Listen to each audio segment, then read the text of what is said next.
எல்லாருக்கும் மன்மத வணக்கம்.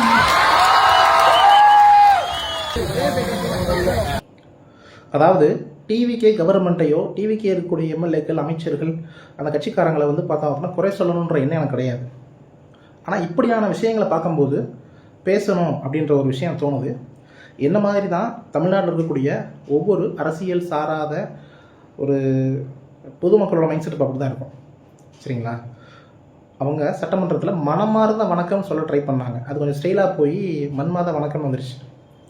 அதான் ஏதாவது யாராவது கேட்டாங்க, ஒரு யூடியூப் சேனலில் பேட்டி கொடுத்து நான் இப்படி சொல்ல வந்தாங்க, அது இப்படி போயிடுச்சுங்க அப்படின்னு முடிச்சிருக்கலாம். அதை நார்மலைஸ் பண்ணுற விதமாக ஸ்டேஜில் மீட்டிங்கில் மன்மத வணக்கம் சொல்கிறது எந்த மாதிரியான மனநிலை அப்படின்னு எனக்கு ஒன்றும் புரியல. கவுண்டம்பாளையம் தொகுதி மக்கள் ஒரு சிறப்பான ஒரு முடிவெடுத்திருக்கீங்க அப்படின்னு தான் எனக்கு தோணுது. ஸோ இந்த இடத்துல டிவிக்கு ஆதரவாளர்கள் வந்து அவங்க சப்போர்ட் பண்ணிக்கிட்டு அவங்க பேசுகிறதுல என்ன தப்பு இருக்குது, உங்கள் வேலையை பாரு அப்படி இப்படிலாம் வந்து நம்ம கமெண்ட் பண்ணும்போது பேசும்போதோ அது வந்து ஒரு மாற்றமாக இருக்காது.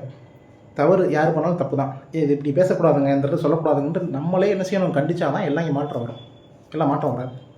சரிங்களா? ஸோ ஒரு மக்கள் பிரதிநிதிகள் எப்படி ஒரு பொறுப்புணர்வோடு செயல்படணும், எந்த மாதிரி இருக்கணும்லாம் நிறைய பேர் இங்கே நமக்கு முன்னுதாரணமாக முன்மாதிரியாக இருந்துட்டு போயிருக்காங்க.